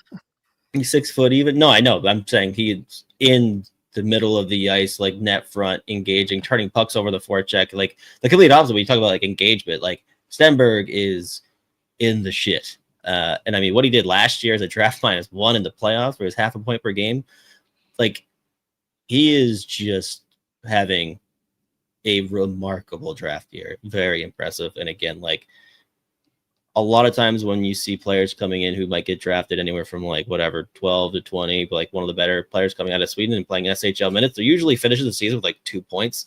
They're playing like maybe a couple minutes a game. Like, he's playing like 18, 19, 20 minutes. Like, he is one of the better forwards just like in the league right now in general. So yeah, he's going to be making that push for first overall. I still think when you just look at the Rob side, he's not going to be able to get to like the McKenna level, but like what he's doing right now, the production and the fact that he's just like a dog, obviously going to bode well for him. And right now, firmly too. And then we go over to Keaton Verhoff, 6'4" right shot defenseman playing at North Dakota right now. 8 points in 12 games, 4 goals, 4 assists, +4. He is playing almost 20 minutes a night. Very impressive. He's got pretty much every attribute you're looking for in a future top pair defenseman, if not a number one, like true number one D-man. Like, defends incredibly well. Like unforecheckable. He is physical, uses his size well, and then offensively, really good in transition, getting the puck up ice, and then in his zone or in the offensive zone. There's not a ton of like dynamic raw skill or whatever, like playmaking, but moves the puck really well, can be pretty creative, creating passing lanes, and he's just got an absolute fucking howitzer of a shot from the point, so he can score from distance. But again, he pretty much has every trait that you're looking for in a number one D-man. It's just he's going to put it all together, make better reads or whatever, more consistent reads anyways. But very impressive. I think North Dakota is like, as far as utilization or whatever, like the minutes they're giving him, and like they're not just throwing him out there for 28 minutes a game, which is what he's doing. And the WHL is a draft -1. We scored 20 goals. It was just like pretty much the best player on the ice every time he jumped over the boards. I think they're like giving him legit looks while also like not necessarily asking him to like go shut down every team's top guy. Like, I think they're just like using him really like smartly or intelligently. I don't know. It sounds wrong, but that's what it is. If he finishes the season tied with McKenna for goals, both of them are tied with 4 goals right now in the season, which is just so funny to me. Yeah. So again, it's less weird games too. Way less games. Yeah. Well, it's a weird thing where it's like, obviously my orders right now is McKenna, Stenberg, Verhoff. But if you told me McKenna's not going 1, I firmly would believe that Verhoff would go, not Stenberg. Again, you're looking at like the right shot D-man, again, a potential future number 1, just like the value at that position. And again, the fact that he already has shown all of these traits, really smart, like physically developed, obviously, and getting stronger. Some of the hits he throws out too are just very fun. And on that North Dakota team, like, they are fun to watch right now too. I felt bad. It's always weird when like college teams like play their exhibition games against the NTDP, and like there's like brawls. And like, what are we doing? What is happening right now? Like, why are we doing this? There was like they scored to make it like 5-0, and like the kid that scored like looked back confused because there was a fight going on like, after like a goal. I was like, oh my god, they're beating up the children. Why are they doing this? Unless Brady Cleveland's there. Yeah, well. Leave him. Oh, Let him sleep. all right. Not much to talk about for this season, but number 4, Tynan Lawrence is a guy that's been talked about a ton. Like, can you even properly evaluate him at this point? I mean, that's obviously stuff. He starts the year injured. He's only played 2 games so far, got 1-1, but by far and away in a draft that is absolutely devoid of top end centers, he's easily he's by far away the best center in this draft. Elite skater. Does not. I mean, he is just also another guy just with a nonstop motor, unbelievable 2-way ability, kill penalties, like wins pucks back, like Muskegon turns a puck over, he's usually the first one back, breaking up plays, really good 2-way play. And like he does have some legit skill. It's weird. He's not like the most dynamic playmaker, but he drives play. Like he drives the offense just through his skating ability, through the neutral zone, setting up chances in the offensive zone. Like he shows flashes of like some legit manipulation, like creating passing and shooting lanes for teammates, but he's not necessarily like the most raw, hard skill or whatever, but he just drives play by his movement, how smart he is, and just the motor is insane. So he's one of my draft sons. I'm already proclaiming that now. And if it's interesting when you like, I remember I think it was Cam Robinson did like a preseason poll of all the like of different scouts around the league. They have Lawrence as high as 2, so he potentially could end up going as high as 2 in this draft. Just given the fact that he's a center that drives play, elite tools, especially the skating, one of the better skaters in the draft class in general. So hopefully he can get healthy again and just start playing more. But one of the better forwards in the USHL last year as a draft -1 ended up, obviously Muskegon wins the Clark Cup, and he was like the MVP in the playoffs. So he's legit, super smart, very fun player to watch. So hopefully again he can get healthy. Obscure exercise that I'm kind of wheeling off the cuff, so bear with me here. But let's say I've got $1 million in a duffel bag for you. For each player past 1 that you list, you give up $100,000. But if one of the guys you pick gets taken first overall, you get whatever money's left there. How many guys do you realistically think will be in contention for that first overall pick at the end of the year? So, like, example, if you thought that McKenna and Verhoff were the only ones that had a chance, you'd get $900,000 if one of them gets picked. But if anyone else does, you get nothing. Like, how far do you extend that to make sure you get paid? Or do you legitimately think it's just McKenna and that's it? Well, Verhoff definitely has a chance, so. But is that it? Does it go any further? Like, do you think that Lawrence could vie for it? Do you think Stenberg could vie for it? Do you think there's other people that, like, dude, think about this time last year. Would anyone have picked Schaefer first overall at this point last year? Right. So I'm probably go right now. Right now, I'd go as far as Stenberg to potentially get there. I'd go as far as like Stenberg. So McKenna, Stenberg, Verhoff. That's as far as you would go for people right that now can go first overall. Yeah, probably. Okay. You're gonna see NHL teams like throwing Ethan Belchez around, who we'll talk about next. But Belch, big boy, the Belch man. But yeah, right. I mean, like right now, it's just like it's kind of the way it is at the top of this draft class. All right. Who knows? Things could change. Well, let's talk about the big boy then. All right. Just real quick. Next 4, Ethan Belchez, Windsor Spitfires. Ryan Lynn, right shot D-man for the Vancouver Giants. Xavier Villeneuve, I think it is, actually. For goddamn the Blainville, fucking whatever Armada, the QMJHL. Armada. And then number 8, Mathis Preston, forward for the Spokane Chiefs in the dub.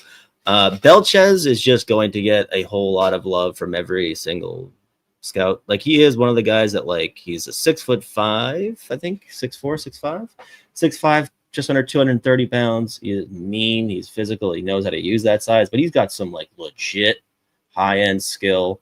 Legit, like the hands, some of the plays he makes, you can stick it on the phone booth, but the foot speed is just gonna be a problem. It looked a little bit better at like the Holinka, which I thought he was like really good. And I mean, it's been hit and miss this year. He's scoring plenty of goals. Obviously, it was a very slow start. I think now he's up to like 16. That's what I wrote down. Yeah, 16 and 23. But again, you just like look at like the raw power forward. If he could just add the speed, that's when he's going to be tough. Like that's when scouts will be like, okay, maybe he challenges for first overall. But the skating and then just like the two-way ability probably is like another thing that's going to have to like he's like a menace against like it is in the offensive zone. He's an absolute menace. Like you're just not taking a puck from him, obviously. But the foot speed and skating in general is just going to be like the biggest thing that holds him back from going as high as like 1, 2, 3. That being said, he's got legit upside. He can score goals, can make plays. And again, he's got really, really sick hands, really legit skill. So I think right now, just given like the profile, the foundation that you have, like such a high floor player, that shows flashes of like that top end skill. So flashes that upside. Like I think right now for me, I'm comfortable taking them 5, just given like the physical profile. And again, like got drafted first overall in the OHL for a reason. Let me see here. Okay, yeah, sorry. Ryan Lynn. I don't remember if I think he's right around 6'5", 5'11" maybe. But right shot defenseman in the WHL, probably the premier like defensive defenseman in this draft class. Like really, really advanced reads, really good with his stick, top end skating, breaks up tons of plays. And this year, the big thing was like if he can like get the offense to match the defense just like a little bit more, then like he's got a chance to go as high as like potentially 4 or 5. We just look at how smart he is. Again, like just his advanced defensive game in general and awareness, all that stuff. He's got a chance to go very, very high. And this year he's obviously tacking on the points. Vancouver's in a tough spot right now. But now he is up to, what did I put down there? 28 points, 24 games. It's already like he's on pace for a major jump up from last year. But I mean, he can play 25 minutes already. He's going up against every team's top guy. Looked pretty good, or actually looked really good at the Holinka. And again, he's got this like the skating, he's got skill, he can shoot. But if he can continue on this path like offensively, then he's got a chance to like go as high as probably 4 or 5. Fair. And then next guy is pretty much the opposite, right? Zare Villeneuve, is that what I said? Fascinating player. I don't know what NHL teams are going to think about him, but 5'11", he's listed at 157 pounds. Just the raw skill on this kid is insane. Like, I did put them back to back on purpose, him and Lynn. The hands, the skating, and just like the offensive ability, like the manipulation from the blue line. He plays like a forward, elite puck mover. He started off the year, I think he was averaging like 3 or 4 points per game. It was like ridiculous. And I mean, they are probably the best team in the queue by a wide margin. So the big thing is just like, can you get the defensive game to be like NHL average? And then you've got a legit player with insane upside. So I'm putting him in my top 8 right now. I don't, but to look at some of the other players like after him, like he just has the upside that a lot of them don't. So again, he's got 27 points right now, 23 games. Again, that's like him cooling off significantly, but really exciting player, legit game-breaking ability from the back end, puck moving. And I think the defense can get there. It's just like in the QMJHL and on that team specifically, like he doesn't have to. So it'll be an interesting thing to watch, just like for the development right now, like on that team in that situation. But one of, as far as like the offensive defenseman go, he's right at the top of the class. And then last one in the top 8 here, Mattis Preston. Really disappointing start to the year, but like when you just look at the player and the track record again, it's like just an undersized forward, can can play center, more likely profiles ends up as like a winger. Again, slow start for Spokane, just like the 17 points in 21 games. But he is just so fun to watch. I think he's incredibly smart. He's got a really solid two-way game, but he does flash the high-end skill, obviously. Reads the game really well.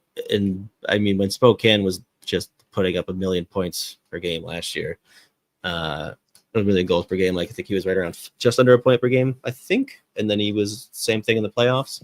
But he does have that like just game-breaking ability. This year it's just been a little bit inconsistent. Spokane's just like kind of the way it is for them this year. They lost a bunch of guys, obviously.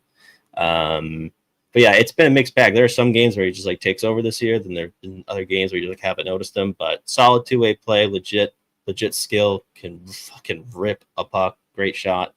Very fun player. But again, it's just been inconsistent, somewhat disappointing this year. But probably more has to do with the fact that it's just like that's kind of like Spokane right now.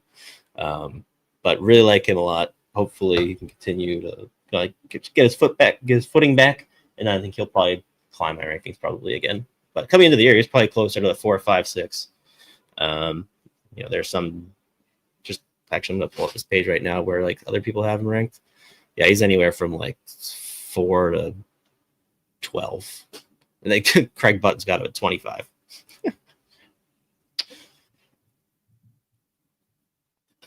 Sounds about right. Moving on. Number 9. You have to pull up my list now. Oh no, you did. Right shot defenseman Chase Reed in the Sioux Greyhounds of the OHL, 6'2", 190 pounds. Putting up some legit offense this year. One of Craig Button's favorite in this draft class, just because I brought him up.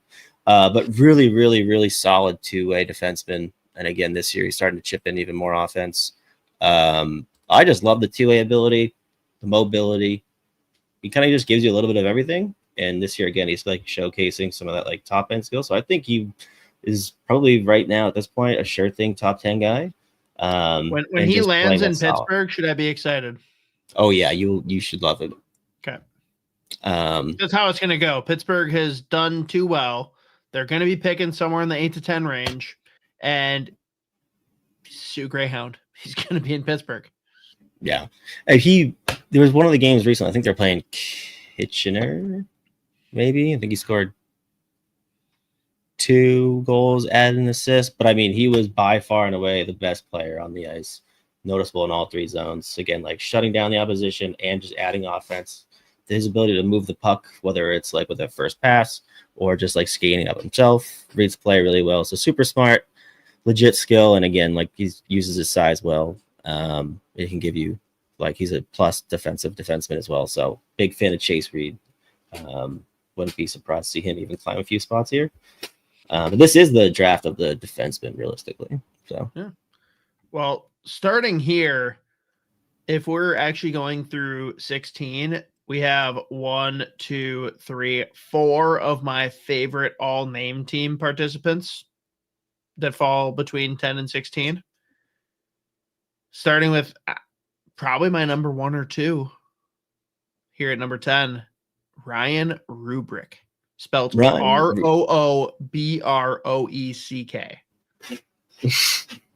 What a great freaking name. Yeah, he's going to be an interesting one. So 6'4", 260-pound center / wing. Is he a center or a wing?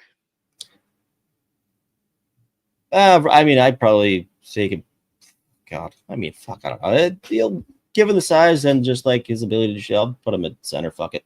But has two-way ability, but legit sniper, super heavy shooter. Just an absolute bomb of a shot. Physical, mean, hits everything that moves. Legit upside. And so, when he flashes like more than just a shot, but like some of the playmaking ability, it's just been again another player in the top of this draft class so far this year. It's been a little bit inconsistent, just 22 points in 22 games. But there have been again, like he has occasional games where he's like, oh shit, this is the best player in the O. So yeah, he has those flashes. I mean, again, coming into the year, I probably would have put him closer to 5 or 6.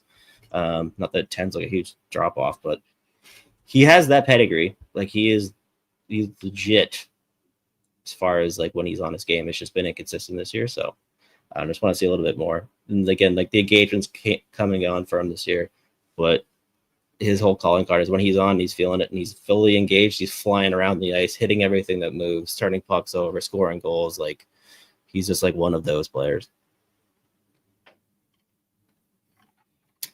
Love that.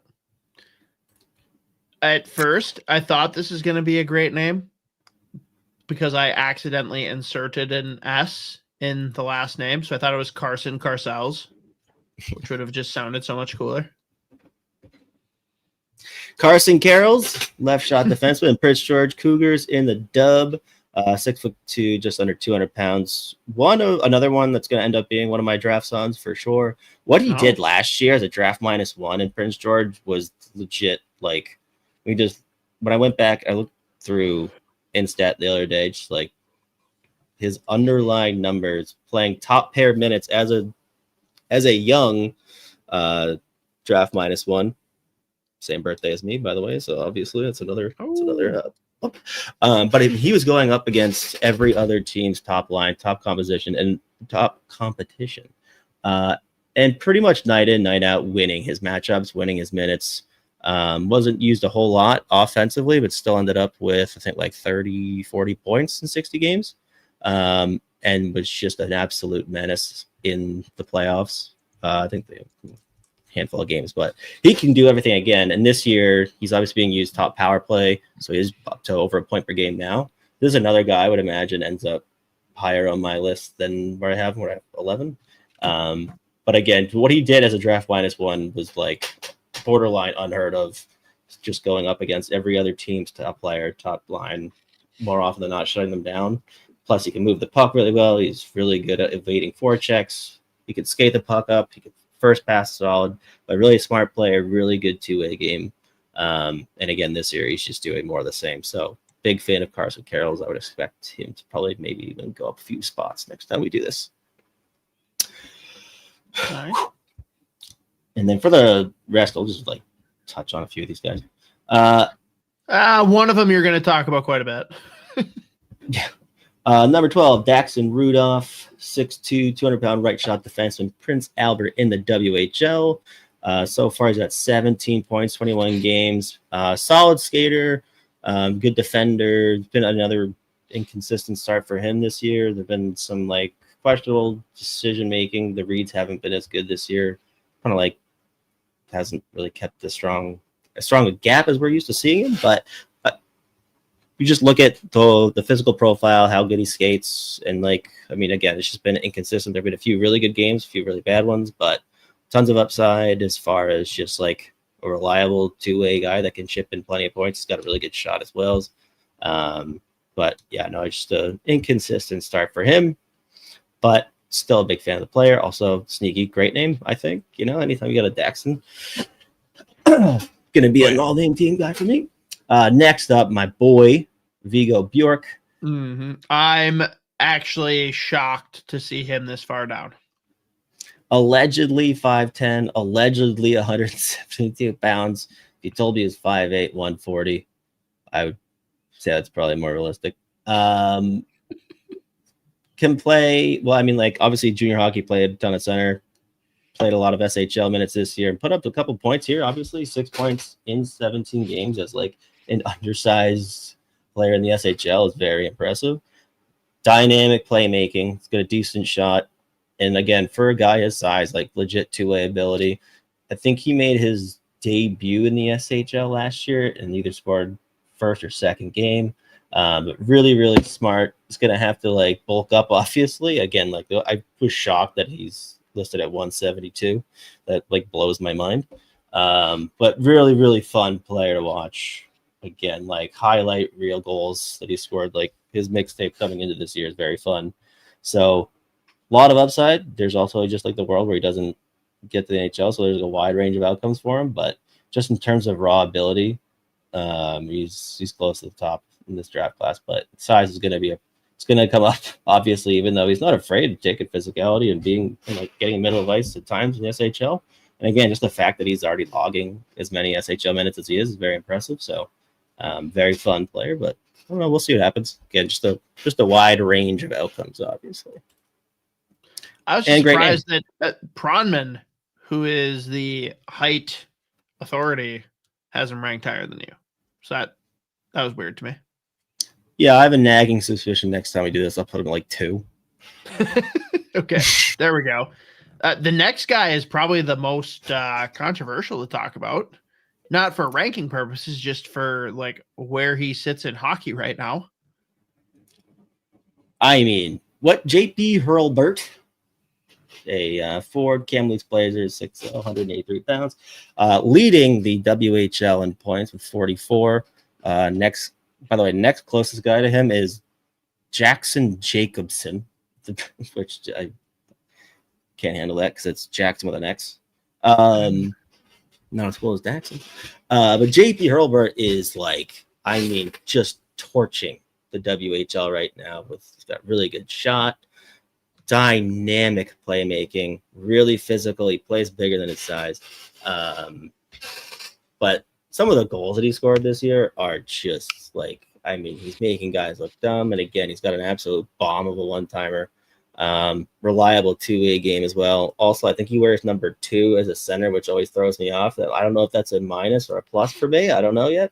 Can't tell how I feel about it, but it throws me off every time I see him, especially when he's like weaving around the offensive zone with the puck. I'm like, okay, that's JP. Never mind. I thought it was like a defenseman. I was like, who the fuck is that guy? But I mean, putting the Kamloops Blazers on his shoulders, him and Nathan Beam, very fun watching them just like rip shots and just dominate in their minutes. But he is like, I mean, he went from not like a unknown, but like not a guy on a lot of first round radar for people.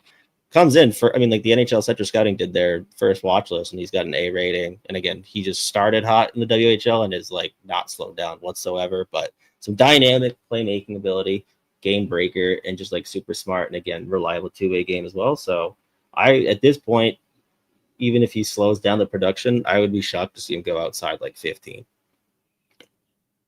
Will he ever play for USA World Juniors? I'm just going to say yes. Fuck it. Even after he played for Team CHL? We don't have to talk about that.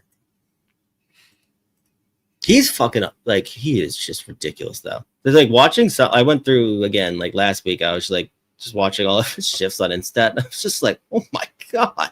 Like, I didn't know, because I was trying to find my notes like coming into the draft year. I usually have like a couple guys that like aren't necessarily like first round radar guys, but there's some buzz. And I was like, it wasn't a ton. Like, he had a little bit, but it was like I think it was a late decision to go to the dub, I think, if I have that right. But God, what he's doing right now is just ripping apart the WHL. It's very fun to watch. It's very noticeable every single time he jumps over the board. So tons of upside there. And again, just a really, really sound game overall. So he's awesome. This next one is opposite of all name team. It actually like hurts me to think about it and say it. I don't like it. He rules though. I believe you. I don't support the name. That's all. Yeah, that's fine. You don't have to. And I watch none of him because I will not watch Liga. That's just not on my bucket list. Now in my head, it's like very funny thinking about like what's on your bucket list? Yeah, watch a Liga game before I die. I want to watch one. It's a very funny bucket list item. It's like, you can just do that. Albert Smith is what a fucking player. Left shot defenseman playing for Utica in Liga, 6'3", 205 pounds. Put up 11 points in 21 games in Liga, which is like very impressive. I mean, listen, he's part of this is like you always take it with a grain of salt when a guy's got like 6 goals and 5 assists as a defenseman. But last few years he's gone like pretty much under the radar. And it's really like lately that he's really come onto the scene and gotten a whole lot of love. He's got a huge shot. And again, with his size and skating ability, he's like super, super soft hands. I don't know. Like he has like all the tools again, and you could ask for like a top 4 defenseman. I think he's got a chance to be even like a good number 2 or 3. I think, he can be guilty at times of like chasing the play a little bit. bit overeager to like engage physically. So improving the reads, just chase and play less probably would go a long way for his game overall. But I mean, he's a super young defenseman playing pro hockey in Liga. Like he's playing like 15 to 20 minutes a night. And again, like he's putting up a few points here. He is some of the passes he's pulling off. Excellent. Some stretch passes, and then even the offensive zone as well, just throwing dishes back door, creating passing lanes on the power play. Like he's just very fun. I think he's going to be in my all-name team, and he's going to end up being one of my sons, I think. I'm a big fan of Smits. He's probably going to go higher than 15 for me, too, by the way. The way I don't know why, because we talk about soft hands all the time, but the way you said it just took me right into semi-pro. Like, you got the softest hands in the world.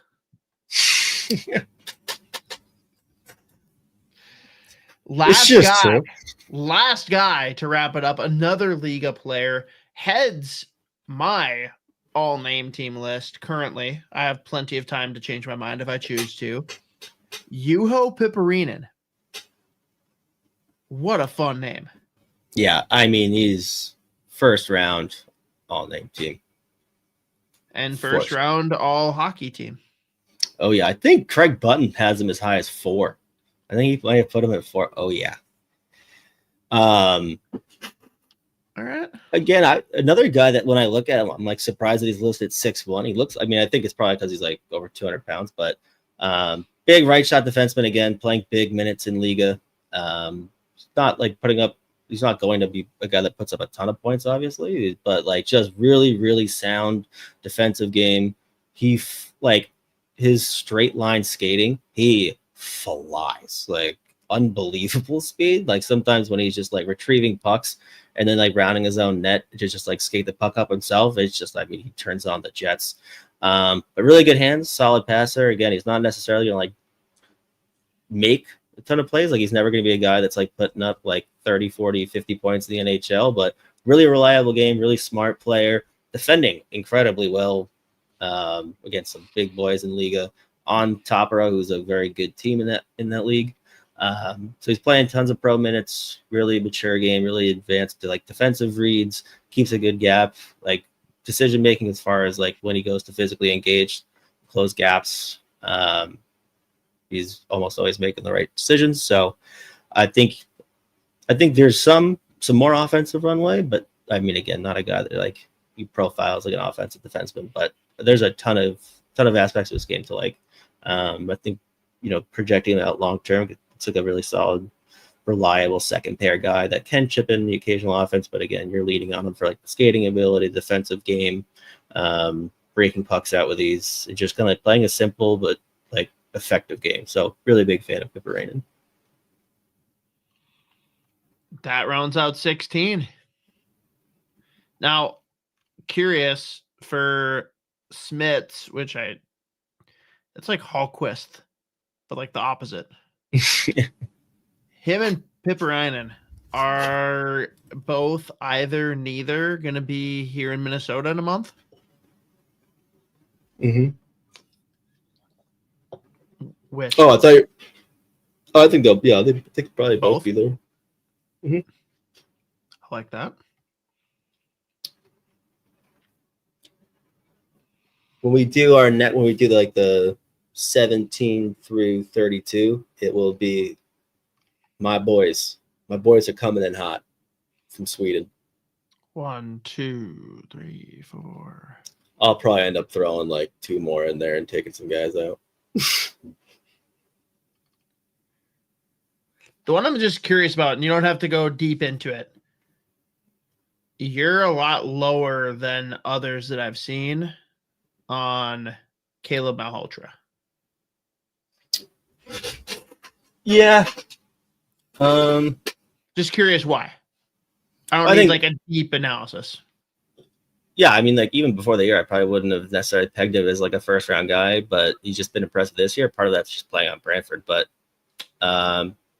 understanding, but really, really effective game overall. Obviously, like he's kind of give Brantford a little bit of everything. It's just more so like before this year, it was like solid. It was a good player, but I think he's just going to be continuing to rise here. Again, I imagine the ends of the year probably higher than where I have him. Some of the other guys that have him too, I just like have more of a book on in general. So again, even what I've got, this isn't going to be the order next time we do this, but there'll probably be some guys I even take out. I don't know, but yeah, no, he's awesome. He's given again Brantford just like a little bit of everything this year. So we'll see. It will be interesting now to see what happens with Jet Luchenko coming in, because right now I think Malhotra is mostly held down the 2C spot. So it'll be interesting if they see, if they push Malhotra to the wing. I don't know. We'll see. Or maybe they just have like Jet Luchenko eviscerate every third line matchup in the OHL. That'd be fun too. But God, that lineup, Jesus Christ, is terrifying. But yeah. There we go.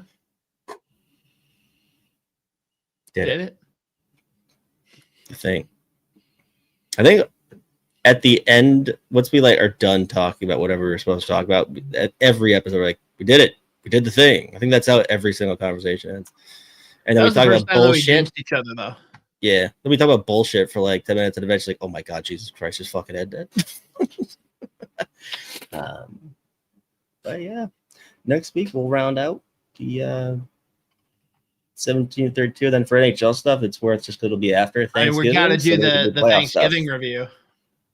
Oh yeah. Sorry, American Thanksgiving, eh? Bad. Fuck that. I'm not your buddy guy. I'm not your guy friend. What are you doing for Thanksgiving? Same thing I do every year. I'm going to eat, drink, nap, and watch football on repeat until I die. Except I'll also be responsible for 2 miniature humans. So we'll see how that actually plays out. But going to the folks, my family for that. Isha will be there because there are no other Canadians here. He's usually with us for Thanksgiving, even though it's American Thanksgiving. But yeah, it's usually start the day with bloodies because that's what Father Hoppy definitely dabbles in heavily. And then he pretty much disappears and only works on the turkey for the day. And we just drink, snack, watch football, and then the meal, and then any mixture of napping, drinking, watching more football, having leftovers. It's just a thing. What about you? We go up to New Hampshire, the summer camp that I went to for my aunt and uncle now live up the street from there. But we rent out they rent out one of the lodges or whatever, and then it's just on my dad's side of the family, which is the functional side of our family. Everyone goes up there, and then pretty much we're just chilling in the giant lodge area. They have a kitchen that they open up for us. And last year it snowed a ton, so we were just drinking beers outside, got a ripping fire, and then just building a beer snowman. And then this year my manager. What's a beer It's basically not a ton of snow as far as the actual. There's a lot of beer cans as far as the skeletal structure of the snow. Got it. It's probably. They're did anyone bring Bud Light bottles? Why? He needs 5 noses. Actually, I'm just gonna stick them in here. So you don't have any carrots, but yeah, no, it's always good. It's always good. I think it actually snowed a good amount last week up there, so hopefully there's more snow because it's also the tubing hills right there, so sometimes we'll just start fucking flying down. Just get a head start top of the hill. McDonald's tray, just boom. Oh yeah. And then around here it's always funny, at the drop they just have the Irish bartender dude fucking just open up on Thanksgiving Day. So he's yeah, I just fucking work, I don't know, I'm bringing a turkey. It's all right, cool, dude, maybe I'll come home. There you go. It's a solid play, though. Yeah. It'll be good. I will argue until the end of time that Thanksgiving is the best holiday. Yeah, as far as just the line item for the itinerary, which is if you have a lot of things to do, you're doing Thanksgiving wrong. All of my favorite things happen on that day. And it is the only holiday where you are guaranteed 3 days following where you will not work. Yeah. What else can you need? And sorry, I got grief about this last year. For those of you that do have to work on Friday, I'm not gaslighting you. That sucks. Your employer sucks. Not your fault, but that's a bummer. This year is the first year I'm not, because my manager's making me take days off. So she's like, "You're taking fucking Friday off." I'm like, "All right, I guess." She's like, every year you take over just so many vacation hours that there's like you lose because you're not using them. So we're getting you as close to, I forget what the actual number is, the amount of hours that transfer over year after year, or well, just into the next year.